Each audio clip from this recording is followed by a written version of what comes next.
अस्सलाम वालेकुम स्टूडेंट्स। आज का हमारा टॉपिक है मियोसिस, जो सबसे बायो में सबसे मोस्ट इंटरेस्टिंग टॉपिक है क्लास 9 के बायोलॉजी में। मियोसिस अकर होता है। सबसे पहले मियोसिस क्यों होती है? देखो, मियोसिस जर्म लाइन सेल्स की फॉर्मेशन के लिए मियोसिस का प्रोसेस होता है। जिस तरह आप लोगों ने पढ़ा है कि सेल साइकिल के एक सेल की उस टाइम से लेकर the time from the beginning from one cell division to another cell division are called cell cycle. फिर उसमें हमारे पास दो पेजेस होते हैं। एक को हम इंटरपेज कहते हैं और दूसरे को डिवीजन पेज या एम पेज या माइटोटिक पेज कहते हैं। उसमें फिर दो तरह के पेजेस होते हैं। एक को माइटोसिस कहते हैं और दूसरे को meiosis. Mitosis basically somatic cell में परफॉर्म होता है, जिसमें डॉटर सेल हमारे पास एक्चुअल नंबर ऑफ क्रोमोसोम्स आते हैं। मतलब एग्जांपल हम ले लें ह्यूमन की क्रोमोसोम्स की, तो अगर हमारे पास वहाँ पर 46 क्रोमोसोम्स है, तो जब दो डॉटर सेल बनेंगे तो उसमें भी 46 क्रोमोसोम्स आएंगे। इस तरह 46 क्रोमोसोम और दो हिस्सों में डिवाइड हो जाएंगे। तो इसको हम कहते हैं माइटोसिस।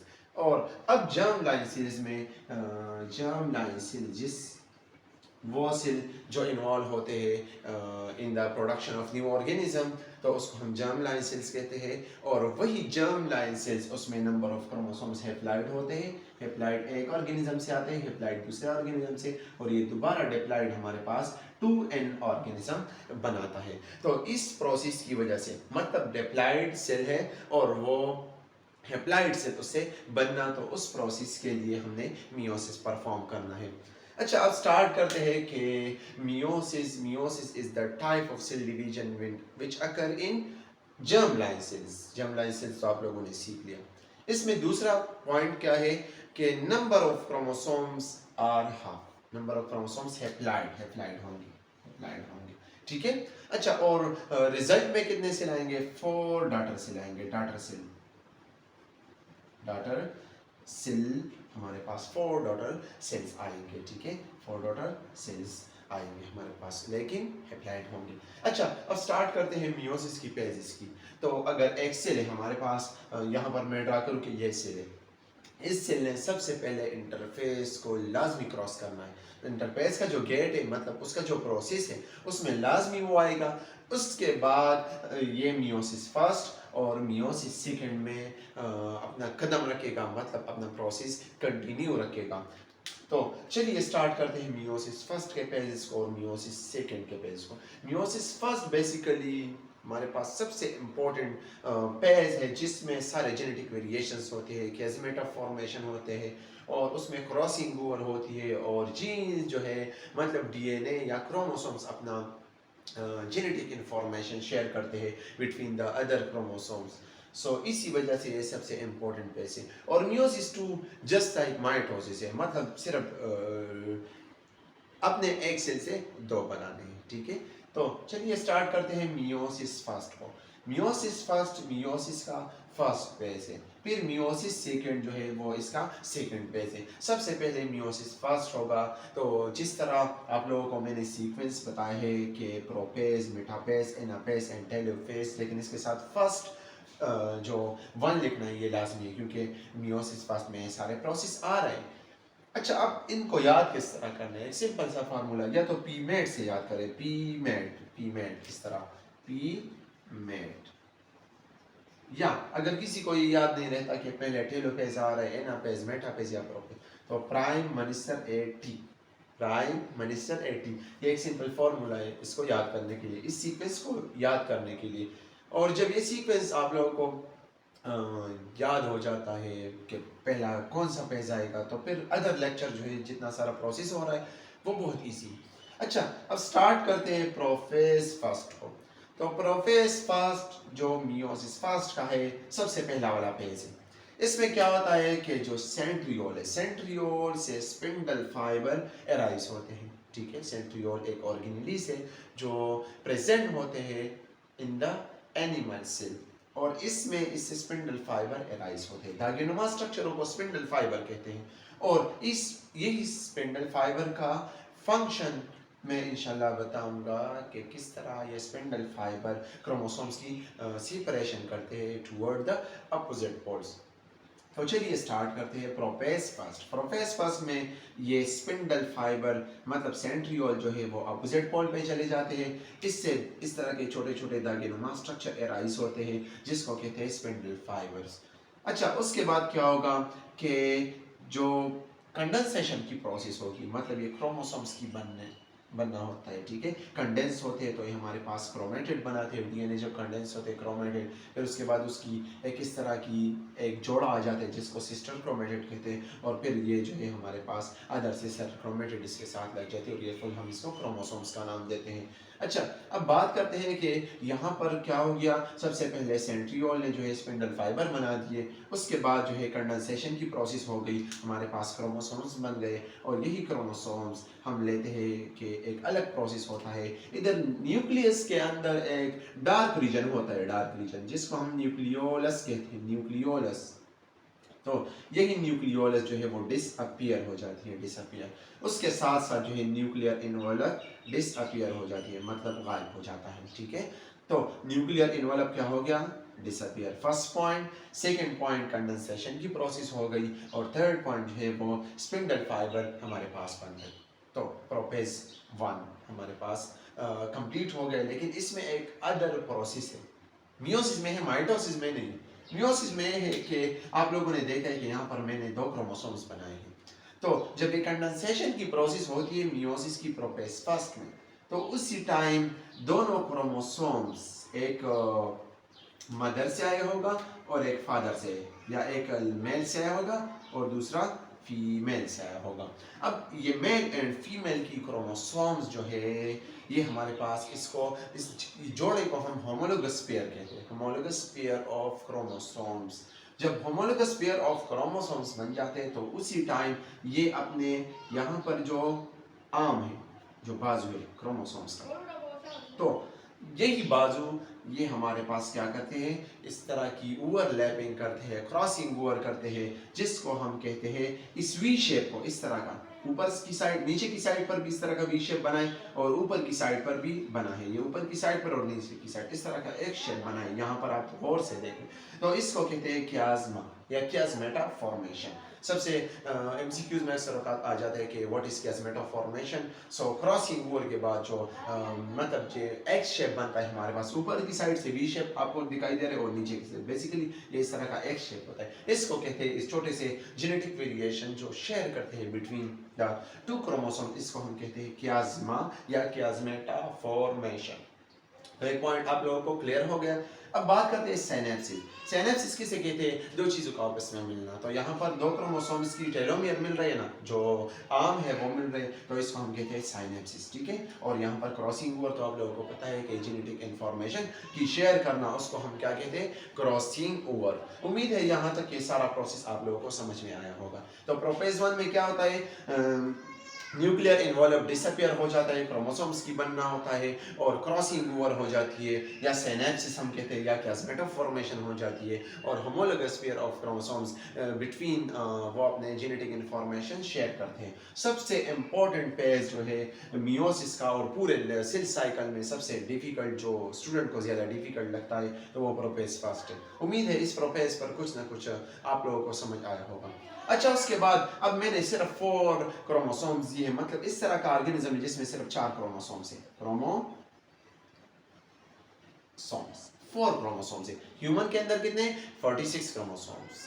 अब यहां पर 4 क्रोमोसोम्स है, 4 क्रोमोसोम्स।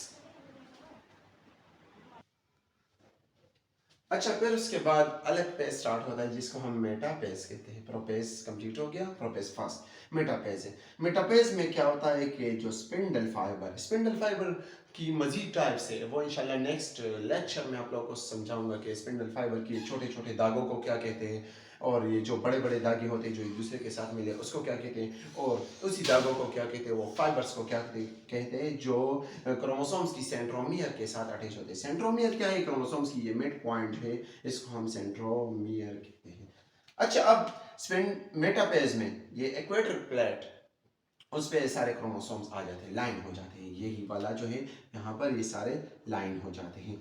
जब यहाँ पर लाइन हो जाते हैं, लाइनिंग इसकी की जाती है, तो फिर उसके बाद क्या होता है कि मियोसिस है ना, मियोसिस तो हाफ क्रोमोसोम जो है हमारे पास, मतलब यहाँ पर 4 थे, यहाँ पर 2 ऊपर आ गए और 2 नीचे आ गए, हमारे पास ये सारे दो दो क्रोमोसोम्स बन गए, ठीक है। और यही वजह है कि माइटोसिस में ये नहीं होता, माइटोसिस में सिर्फ जो है सेंट्रोमियर को अदा कर देते हैं और यहाँ पर जो है वो फुल दो दो क्रोमोसोम्स आ जाते हैं। मतलब 46 क्रोमोसोम्स है ह्यूमन के अंदर, तो 23 यहाँ पर आएंगे और 23 यहाँ पर आएंगे। लेकिन हमने ऐसा ऑर्गेनिज्म सेलेक्ट किया है या इतने क्रोमोसोम्स यहाँ पर सेलेक्ट किया है आप लोगों को समझाने के लिए, 4 ओनली लिए, तो 2 यहाँ पर आ गए और 2 यहाँ पर आ गए। तो ये हमारे पास एनाफेज फर्स्ट भी कंप्लीट हो गया। स्पिंडल फाइबर ने अपने अपोजिट पोल की तरफ खींचना स्टार्ट कर दिया। ये जो दो क्रोमोसोम्स है इन दोनों को जो है अपवर्ड कर दिया और ये दूसरा जो है ये डाउनवर्ड कर दिया, मतलब अपोजिट पोल में दोनों क्रोमोसोम्स आ गए। अब इसके बाद कौन सा प्रोसेस है, ये सेल बेसिकली दोनों सेपरेट नहीं होते, ये एक ही सेल में सारा प्रोसेस होता है, ठीक है। तो यहाँ पर टेलोपेज में, एनापेज भी कंप्लीट हो गया, अपोजिट पोल पे चलेंगे।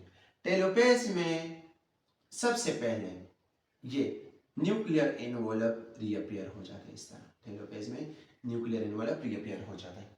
उसके बाद क्या हो जाता है कि न्यूक्लियर एनवलप रीअपियर हो गया, मतलब आ गया न्यूक्लियर एनवलप, न्यूक्लियर एनवलप इस तरह रीअपियर हो गया। ये टेलोपेज की बात करो, एनापेज की नहीं। न्यूक्लियर एनवलप रीअपियर हो गया, उसके बाद ये न्यूक्लियस जो है ये दो हिस्सों में डिवाइड हो जाता है।